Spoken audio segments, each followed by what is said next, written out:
to left. Cooper back to throw it. Dumping it off to Ross out of the backfield. He's got blockers in front of him. 40, midfield's got some room. Eastern Michigan 40, cuts it back up. Eastern Michigan 30, still has room. 20, 15, 10, 5, touchdown Romello There you go, Ross. just like that. Cooper Rush threw for 391 yards on Friday, which put him at 3,703 passing yards for the season, a new Central Michigan record. The junior quarterback's big day helped CMU to a 35-28 win. We'll break down the regular season finale next on Chippewa Rewind.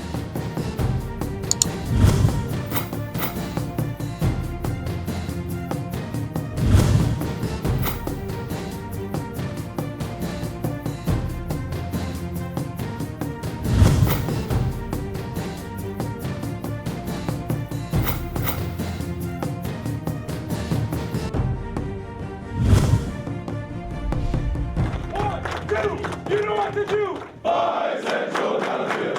Fight for victory. Five fellows liberty. We're with you, varsity. Rah, rah, rah, onward with pencil. Your colors will be true. Woo! Fight for Northern Gulf. Battlefield for sea and blue.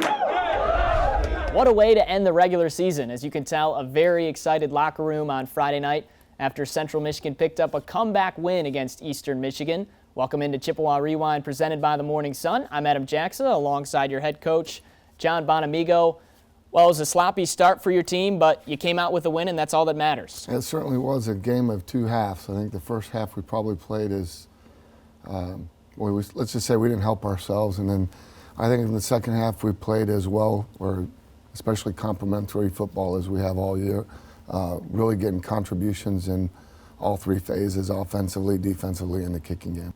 And it's always nice to send your seniors out with a win, talk about what they meant to the program. They mean an awful lot.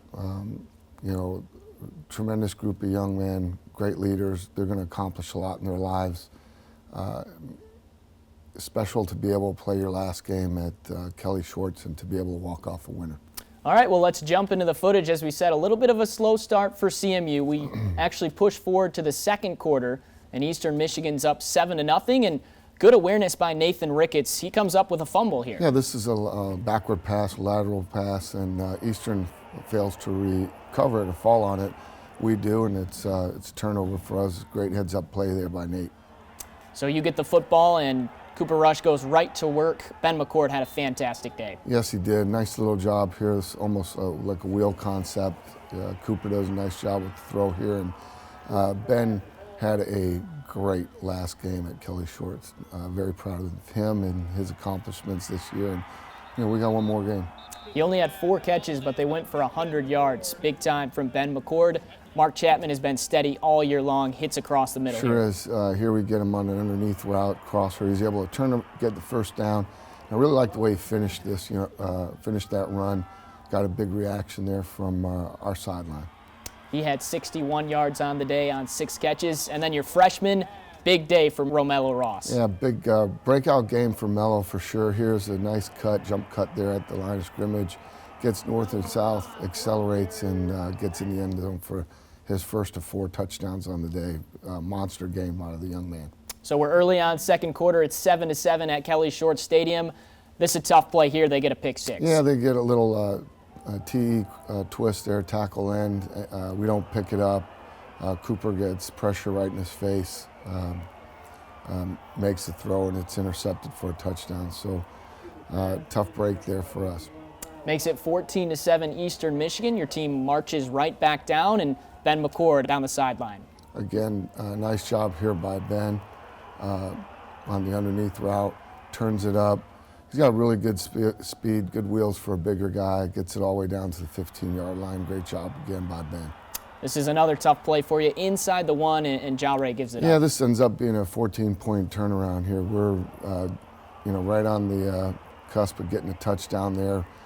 Nice tackle by their defender, puts hat right on the ball. It pops out. They're able to recover the fumble and also get good field position out of it. They end up capitalizing, make it 21-7. We're late in the second quarter. Not many quarterbacks can make this next throw that Cooper Rush makes here. Yeah, this is a great job here by Cooper, dropping it right over the coverage to Conklin, who makes a nice catch, and we're down at the 15-yard line. Ty Conklin's only catch on the day for 25 yards. A missed field goal ends the half, so you aren't able to capitalize and get any points. You go into the locker room 21-7. What'd you think of the first 30? Well, obviously we're very disappointed. We missed 2 field goals. We had turnover at the goal line, and we had a pick 6. So it was really a matter of settling them down. They weren't very happy. Either were the coaches, but we had to understand that we were a better football team than the way we played in the first half. We had come back from larger deficits against teams that had much better records than Eastern Michigan had. And it was really a matter of us just going out and executing and playing to our capability, not worrying about what happened in the past or the last play or the next play, but really focusing on the play that you're in and just doing everything we can to clean things up, execute, and just play our brand of football. Was that your mindset going into the locker room, that you just needed to settle everybody down? Yeah, I think so. I mean, even myself, I let myself get frustrated in the first half. I got frustrated with the offense after the second drive when, we went 3 and out, and, that's not typically me. And so I sensed a lot of that, and so just need to get things settled down. Well, like normal, Central Michigan came out and played a very good second half. They're down 21-7. We'll break down the highlights of that second half when we come back on Chippewa Rewind.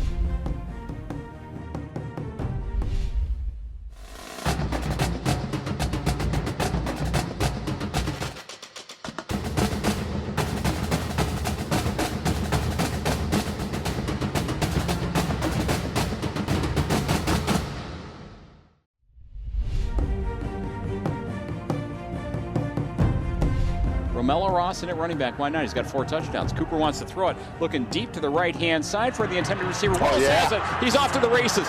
30, 20, 10, 5. Touchdown, Central Michigan. 21-7, the Chippewas are down to Eastern Michigan at the half, and you said you needed to go in, settle the team down. Did you feel like they were relaxed coming out for that second half? I think they were ready to play. I think they were disappointed, and they were ready to go out and execute and, get back into and win this game. What about defensive adjustments, because you came out and stopped them 3 straight times? I think that's one of the things we've done really well all year long, and obviously our defensive staff, just like our offensive staff, gets together.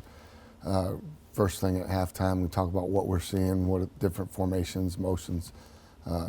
It's really just a matter of getting everybody on the same page, and that's really probably the most important thing when you talk about defensive football is, are you gap sound? Are you coordinated?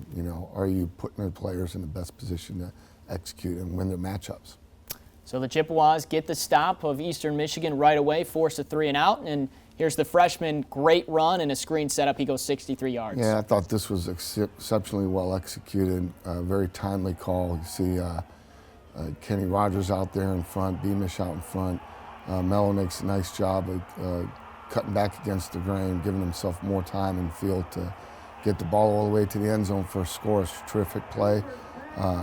When you're behind like that, to be able to go out and get a quick strike, 1-play drive like that, it's critical. And that was a big answer right there coming out in the second half by our offense. Did you see anything from Romello in practice to think that he would have a breakout game like this coming up? Well, he's had a tremendous freshman year all the way across the board. You never know when someone's going to have a breakout game. Sometimes it's the luck of the draw. You're in the right place at the right time. That was a great call, perfect situation, but it's got to be somebody that has the ability to make that happen, and he certainly has that and did that, and couldn't be more proud of him and very excited about his future. That makes it 21-14. Eastern Michigan still in front. Now they stopped you a couple times on offense, and one of those seniors comes up with a big punt block. Kayvon Frazier gets in. Yeah, it's a great job here by Kayvon, splitting the shield there, getting the wedge. That's something, we had come after them twice before during the game, and it was really our players talking on the sideline. And made a small adjustment there, in-game adjustment, and Kayvon comes free and gets the block. Just over 5 minutes left in the third. There he is again. Romello Ross gets in. Sets up the play. Sets up great field position. Here, Mello just gets to the edge and outruns the defense for the touchdown. Great job. 21-21. At this point, Eastern Michigan had not picked up a first down in the second half. This would have been their first down, but Josh Cox, for the second straight week, forces a fumble. Yeah, this was, quarterback scrambles here. They're able to get behind us in coverage. We dropped coverage a little bit there. Cox does a great job right here, stripping the ball. Stefan, another one of our seniors, Stefan Armstead, playing in his last game, does a nice job here, scooping it and getting the ball out past the 20-yard line. Great play all the way around. It's why you never quit on a play. Josh Cox, 2 weeks in a row now he's done that. Is that something that's been taught in practice? Absolutely. We always work on, punching the ball out, ripping it out, stripping it, and, it's part of our weekly checklist of things we work on. One of Ben McCord's 4 catches. This one goes for 18. Yeah, here's another great job. Clean pockets, Cooper stepping up, finding Ben right there over the middle, and, great concentration there by Ben, finishing the catch and getting extra yardage. That's a big play because it was on 3rd and 14 as well, and then his final touchdown of the day puts you in front for the first time. Yeah, it's a great job here. Again, well executed. Pull, kick out. You see Beamish up there, and Mello toting it in for a touchdown. Great job. We talk a lot about Romello Ross. He had 4 touchdowns, but Martez Walker had over 100 yards. Didn't get into the end zone. He played well, too. He played very, very well. Had some great runs. I think averaged right around 7 yards per carry. It was a great day of running football for our offense.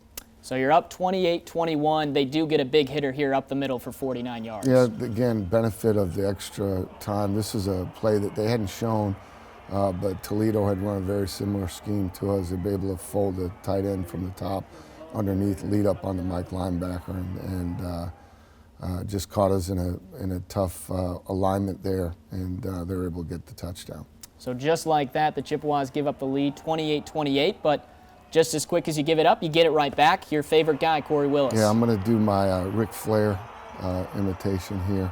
I know Corey will appreciate this, but whoa! Corey Willis for the great route, turns him around, beats the guy twice really, and goes 67 for a touchdown. Great job all the way around. Great pass, great catch, great finish on the run, and we're right back ahead on him.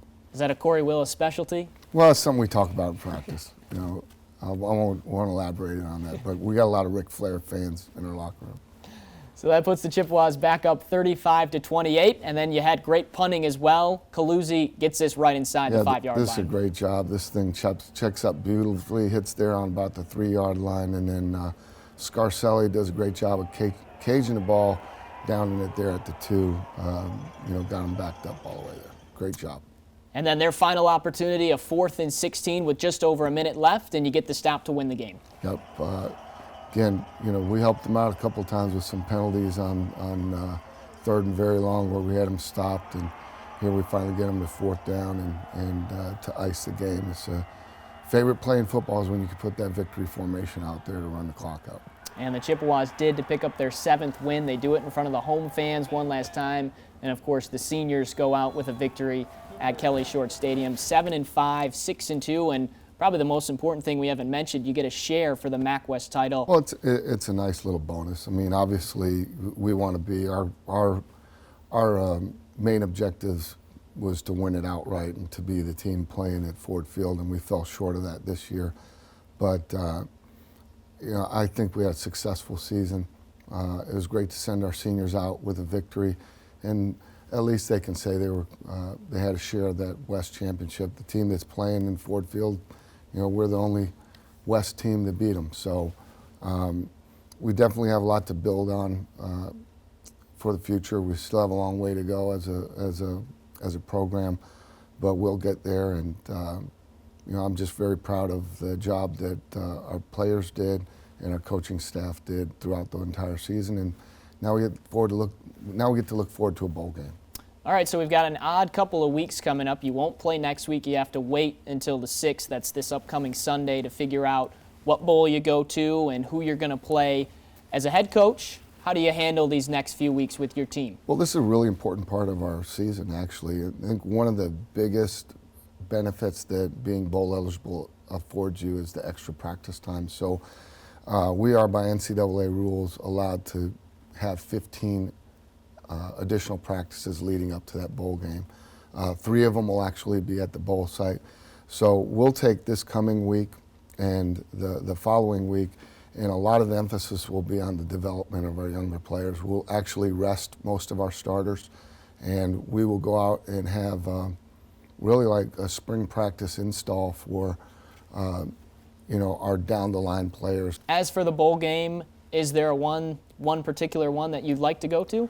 I really don't have a personal preference. I think our conference has done a great job with the bowl tie-ins. I don't think there's a bad draw there. I think there's some really great locations and some really good bowls. And, just to be able to go play an extra game, have an opportunity to get an 8th win and win a bowl championship. And again, like I mentioned, those extra practices, it's essentially an extra spring practice for our football team as we build towards the next season.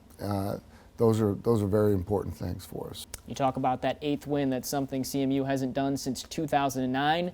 That year they won 12 and also won a MAC championship. Well, Coach, we wish you the best of luck, and hopefully you guys go somewhere warm and somewhere you can pick up a win. Thank you, Adam, and thanks to everybody for all the support this year, and fire up Chips.